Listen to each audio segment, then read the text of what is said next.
every crime is a wound on the world. We're here to dissect it, layer by layer, to find the truth buried within. This is Anatomy of Crime. The air on Burleson-Retta Road is thick and still on a summer night in Texas. It's the kind of heavy, humid quiet that stretches out between the passing of cars, enveloping the rural landscape. It's a road like thousands of others, connecting small communities, lined with homes and patches of dark, undeveloped land. On the night of June 15, 2013, that quiet was not just broken, it was obliterated. It was torn apart by the tortured shriek of metal, the catastrophic impact of momentum, and the sudden, violent extinguishing of 4 human lives. When the sirens arrived, they illuminated a scene of almost unimaginable chaos. A massive red Ford F-350 pickup truck, a vehicle designed for heavy-duty work, sat mangled, having plowed through a group of people at the side of the road. Debris was scattered for hundreds of feet. The bodies of the dead and the critically wounded lay where they had been struck, thrown by an impact of horrific force. The driver, a 16-year-old boy named Ethan Couch, was wandering, dazed, belligerent, and profoundly drunk. His blood alcohol level would later be registered at 0.24, 3 times the adult legal limit. In his system, they would also find Valium and marijuana. This is where the story should, by all familiar paths of justice, become a straightforward, albeit tragic, legal proceeding. A minor driving drunk with a history of behavioral problems causes a mass casualty event. There would be an arrest, a trial, and, given the severity, almost certainly, a long period of incarceration. The facts were not in dispute. The who and what were appallingly clear. But the case of Ethan Couch would not be straightforward. It would instead open a chasm in the American legal system, introducing a single, toxic word into the national lexicon, a word that would come to symbolize a grotesque disparity in justice, a concept so offensive that it united millions in pure, unadulterated outrage. Today, we are not dissecting the mind of a calculating predator or the forensic clues of a complex whodunit. We are dissecting the anatomy of a defense born not of innocence, but of extreme generational privilege. We will explore how a fabricated, unscientific psychological concept, a pliant juvenile court judge, and a mountain of family money combined to create a verdict that felt like a second profound injury to the victims, their families, and the very concept of equal justice. This is the story of Ethan Couch. This is the anatomy of Affluenza. To understand the defense, you must first understand the environment that produced the defendant. Ethan Couch was not just a teenager from a wealthy family. He was the scion of a particular kind of Texas wealth, one built on industry and insulated by its own set of rules. His parents, Fred and Tanya Couch, were complicated and troubled figures themselves. Fred Couch owned Cleburne Sheet Metal, a highly successful company that reportedly gave the family a net worth somewhere in the realm of $15 to $20 million. But with that wealth came a long and documented history of skirting consequences. Fred Couch himself had a rap sheet that included multiple duis and, in one instance, a charge of impersonating a police officer. This was not a family that modeled civic responsibility. It was a family that modeled the idea that rules were, for people like them, mere suggestions. This philosophy was applied with disastrous effect to the raising of their son. Long before the fatal crash in 2013, the warning signs around Ethan Couch were not just present, they were screaming for attention. School officials and counselors had repeatedly tried to intervene. There are reports of a school counselor noting that Ethan lacked boundaries and seemed to operate with a sense of entitlement. The parents, however, were reportedly resistant to any attempts at discipline or structure. The home environment was described as chaotic, with Fred and Tanya separating and reconciling, and Ethan often left to his own devices, armed with an endless supply of cash and a total lack of supervision. The incidents piled up, each one a small tremor before the earthquake. At 13, he was found in a parked car with an undressed 14-year-old girl who was unconscious. No charges were filed. At 15, he was cited by police for being a minor in possession of alcohol and for consumption of alcohol. The consequence, a mandatory class and community service, standard for a first offense. But there was no follow-through at home, no sense that a line had been crossed. This was the core of what the defense would later build its case upon. Not that Ethan was a bad kid, but that he was a kid who had literally never been told no. He was, in the words of his own legal team, a product of profound permissiveness. He was taught, through the direct actions of his parents, that money was the answer to every problem. If you get in trouble, Dad will hire a lawyer. If you damage something, Dad will write a check. If you hurt someone, Dad will handle the settlement. The very concept of a permanent, irreversible consequence, like death, was, according to this logic, alien to him. He was a boy living in a bubble of wealth, and that bubble was about to collide with the real world at 70 miles an hour.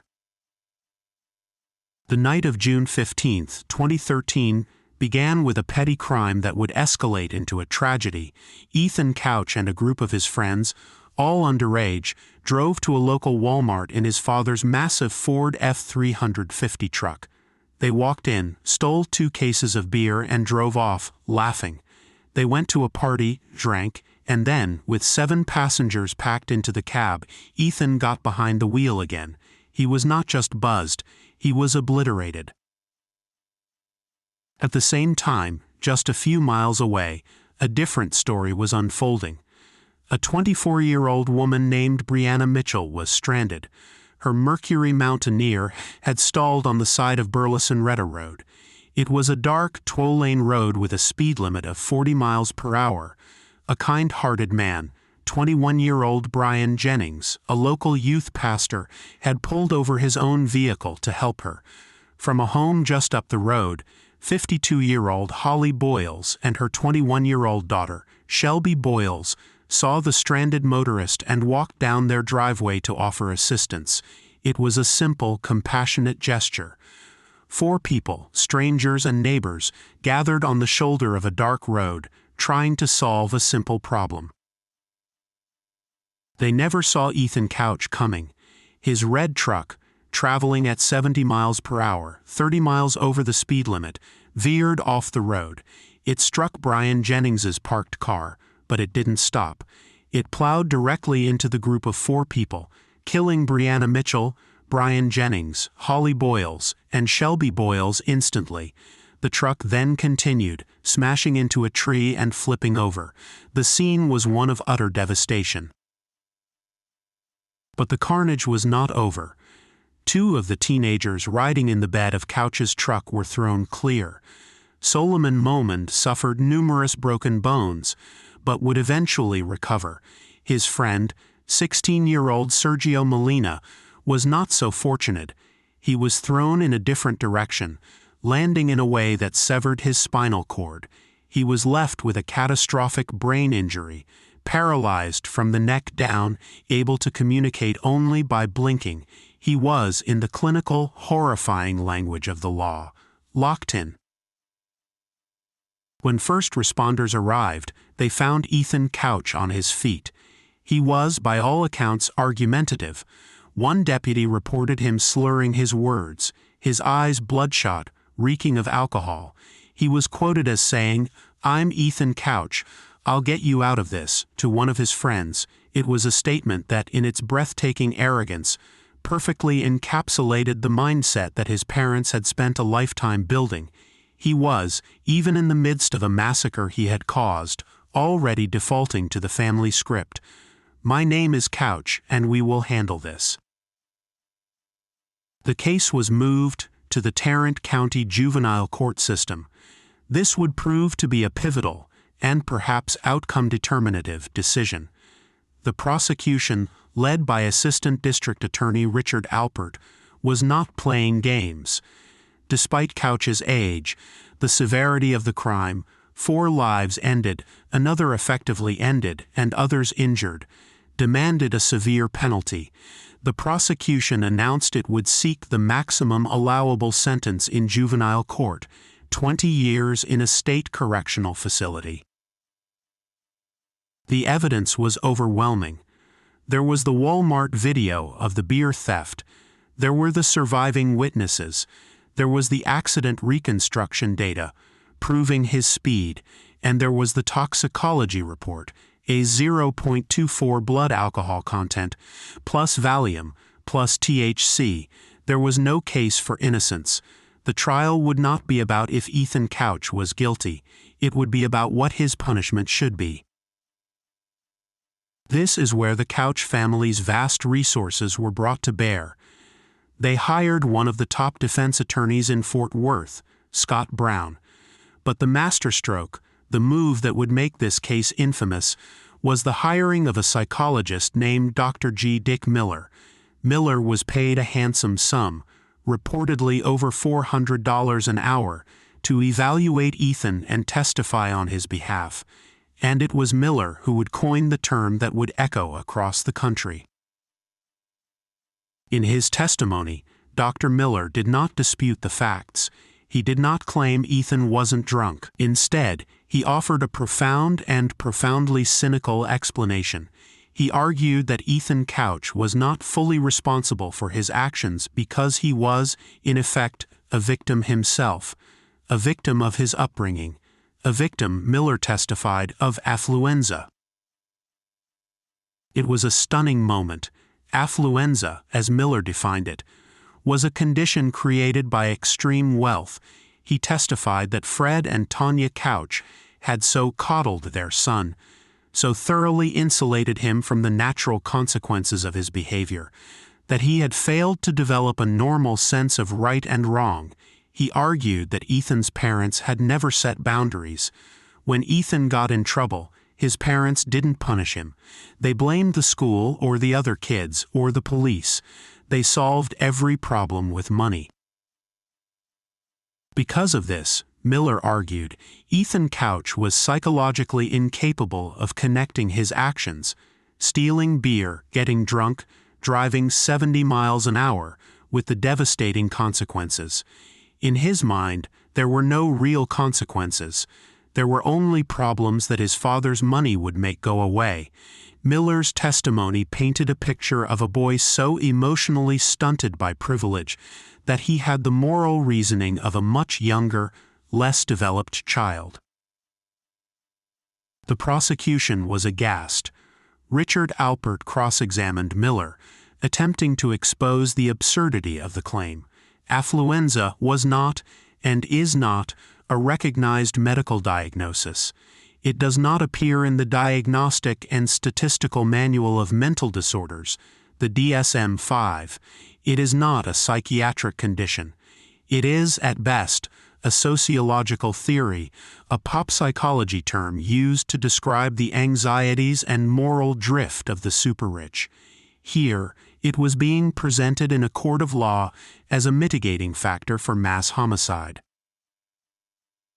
Alpert argued that this was the most offensive defense he had ever heard.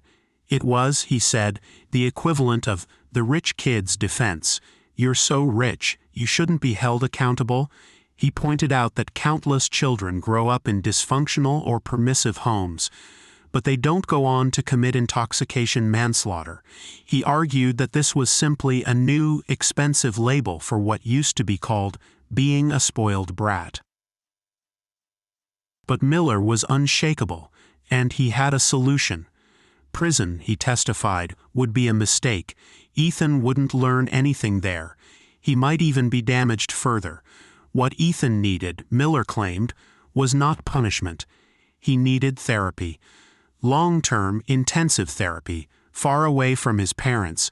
Miller specifically recommended a very expensive, very exclusive long-term residential treatment facility in Newport Beach, California, a facility that cost at the time nearly $500,000 a year.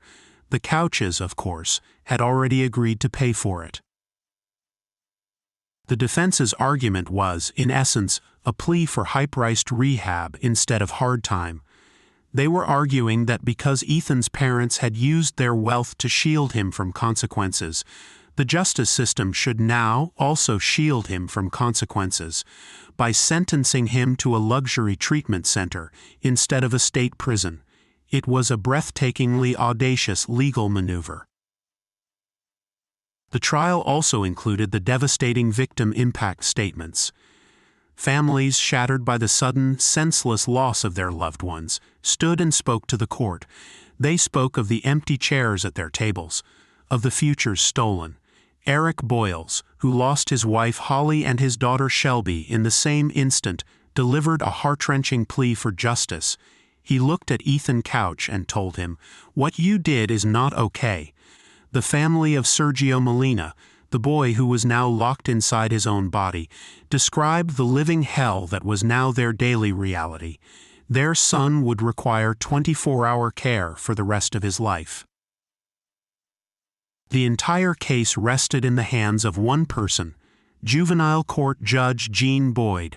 Boyd had a reputation. She was known in legal circles as a judge who strongly favored rehabilitation over incarceration, a common philosophy in the juvenile justice system, which is theoretically designed to correct, not just punish, young offenders. The defense knew this. Their entire Affluenza strategy was custom-built for an audience of one, Judge Boyd. They were giving her a psychological-sounding justification to do what she was already inclined to do. On December 10, 2013, Judge Boyd rendered her decision. The courtroom was packed. The victims' families sat, bracing themselves, hoping for a sentence that reflected the gravity of their loss. Judge Boyd found Ethan Couch guilty. She acknowledged the facts of the case, and then she delivered the sentence. 10 years of probation. No jail time, not a single day. She ordered him to go to the long-term residential therapy program that his defense team had suggested, the one his family would pay for. A wave of shock and raw anguish rolled through the courtroom. There were gasps, then sobs. The families of the victims were stunned, then openly weeping. Richard Alpert, the prosecutor, was visibly furious. He had asked for 20 years in prison. He got 10 years of probation for killing 4 people and paralyzing a 5th. Eric Boyles, the man who lost his wife and daughter, walked out of the courtroom and said to the press, "Money always wins." He was right. The story exploded. Within hours, Affluenza was the #1 trending topic in the world. News outlets, comedians, and legal analysts all weighed in, and the consensus was one of total disgust. The verdict was seen not as an act of rehabilitative justice, but as a brazen purchase. It confirmed the deepest, most cynical suspicion that many Americans hold about their legal system, that there are 2 of them, one for the rich and one for everyone else. People immediately drew comparisons. What if Ethan Couch had been a poor kid from a different part of town? What if he had been a minority? Would the bad parenting defense have been accepted, or would it have been seen as proof of his inherent criminality? The answer was obvious to everyone. A poor kid with bad parents is called a superpredator. A rich kid with bad parents is a victim of affluenza. Judge Jean Boyd faced a tidal wave of criticism. There were calls for her resignation, for her impeachment. She never spoke publicly about her reasoning, but the decision stood. The message it sent was chilling. In Tarrant County, Texas, if you had enough money, you could literally get away with murder 4 times over. For the next 2 years, Ethan Couch lived his life on probation. He completed his stay at the expensive California rehab center. He moved back to Texas, where he was required to live with his father. The terms of his probation were strict, at least on paper. He was forbidden from driving. He was forbidden from consuming any alcohol or drugs. He had a curfew. He had to wear an ankle monitor. He was, for all intents and purposes, a free man. Meanwhile, the victims' families were left to deal with the permanent wreckage. The Boyles, Mitchell, and Jennings families were navigating a world without their children, their wife, their mother, and the Molina family was just beginning a lifetime of round-the-clock medical care for Sergio. Fred Couch, Ethan's father, eventually settled the civil lawsuits filed by the victims' families, paying out millions of dollars. But it was a hollow victory. As one family member said, no amount of money will ever bring them back. The national outrage eventually faded, as it always does. The news cycle moved on.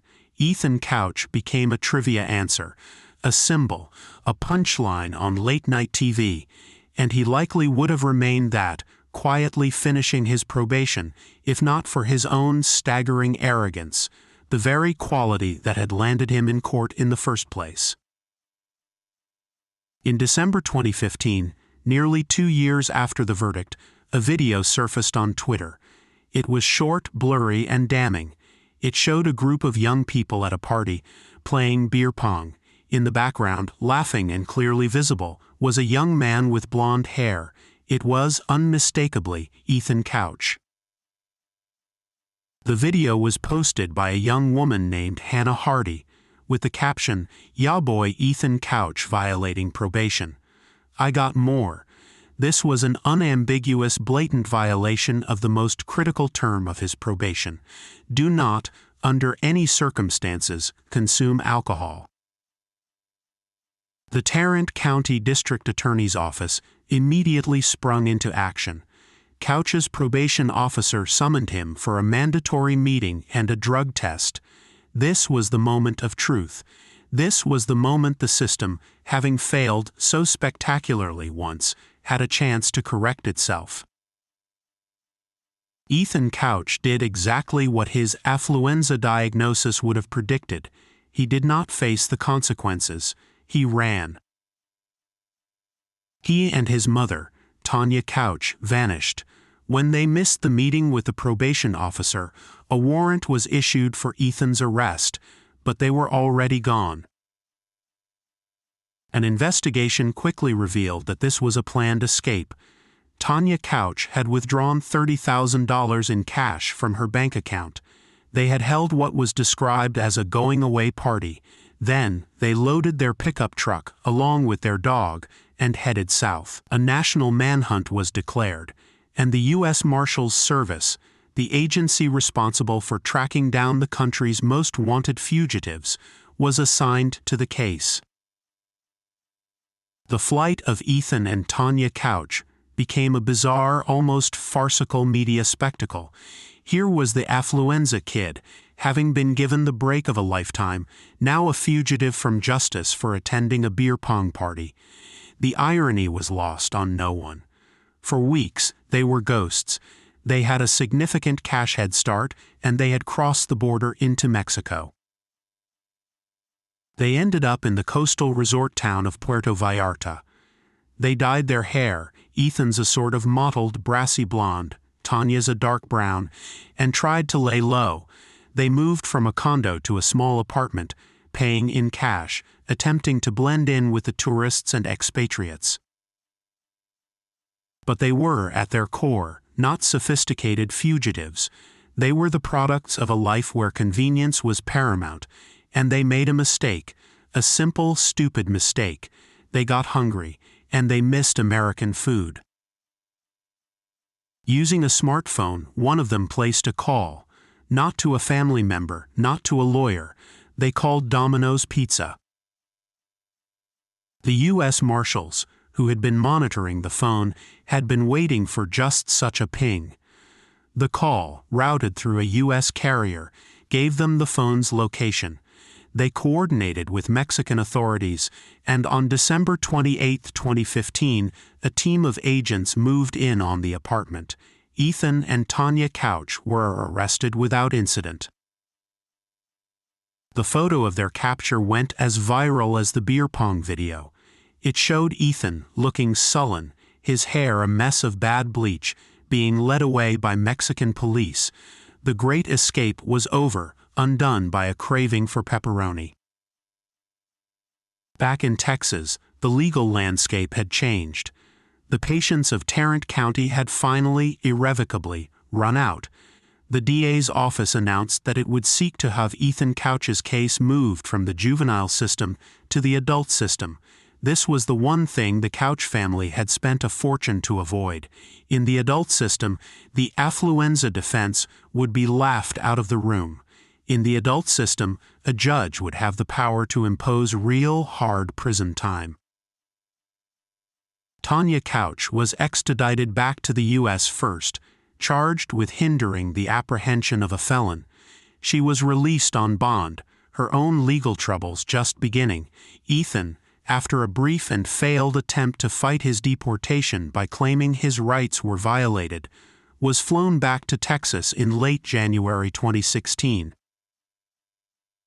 He appeared in court, no longer a 16-year-old boy, but a 19-year-old man.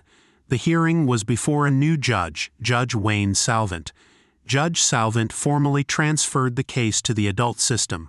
This meant Ethan's 10-year probation would now be an adult probation, and the rules were different. In April 2016, Judge Salvant held a hearing to determine the punishment for the probation violation. The prosecution argued for the maximum. The defense argued that Couch had already suffered enough, that he was a changed man. Then Judge Salvant delivered his sentence. It was not what the prosecution wanted, but it was, at long last, something. He did not revoke the probation entirely. Instead, he added a new, non-negotiable condition. As a condition of his continued probation, Ethan Couch was sentenced to 720 days in the Tarrant County Jail. The number was not random. It was 180 days for each of the 4 lives he had taken. It was a powerful symbolic gesture, but it's critical to understand what it was and what it wasn't. Ethan Couch was not being sentenced to 720 days for killing 4 people. He had already been sentenced for that. Probation. He was being sentenced to 720 days for violating that probation. It was a punishment for the beer pong, for the flight to Mexico. The initial crime, the intoxication manslaughter, was still, in the eyes of the law, an offense for which he would never serve a single day of prison time. Ethan Couch went to jail. He spent most of his time in protective custody, isolated from the general population for his own safety. He turned 21 behind bars. In the meantime, the lives of the others continued to unfold. Tanya Couch, his mother, cycled through her own legal problems, eventually pleading guilty to hindering apprehension. She was sentenced to probation. Fred Couch, the father, was also charged with impersonating a police officer, again, in a separate incident. The pattern of behavior that Dr. Miller had described as affluenza seemed to be in reality just the Couch family business. And Sergio Molina, the boy paralyzed in the crash, remained in his bed. His family, who won a multi-million-dollar civil judgment, found that the money was largely uncollectible. Fred Couch's company filed for bankruptcy, and his assets were difficult to parse. The Molinas were left to raise funds on their own to cover the massive, unending cost of Sergio's care. On April 2, 2018, after serving his 720 days, Ethan Couch was released from the Tarrant County Jail. He was 20 years old, just shy of his 21st birthday.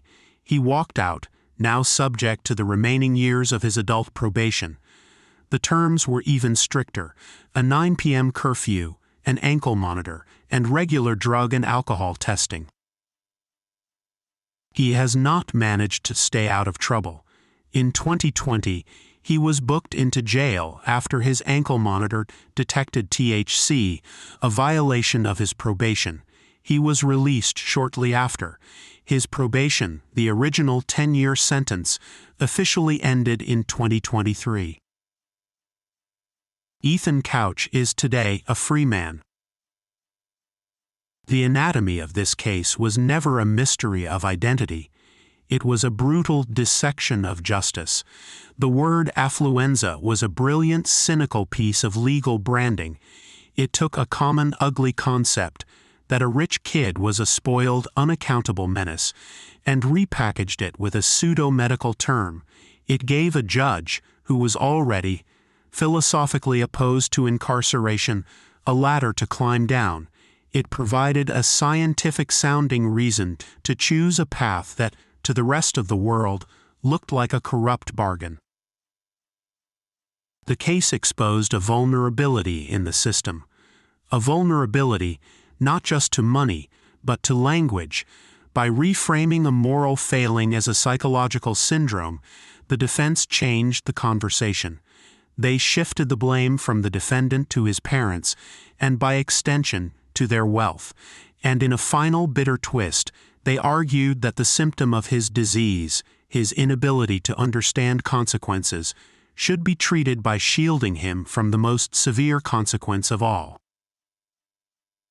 But the real permanent consequence was never shouldered by Ethan Couch. It was, and is, carried by the families of Brianna Mitchell, Brian Jennings, Holly Boyles, and Shelby Boyles. It is carried every second of every day by Sergio Molina, who will remain locked inside his own body for the rest of his life.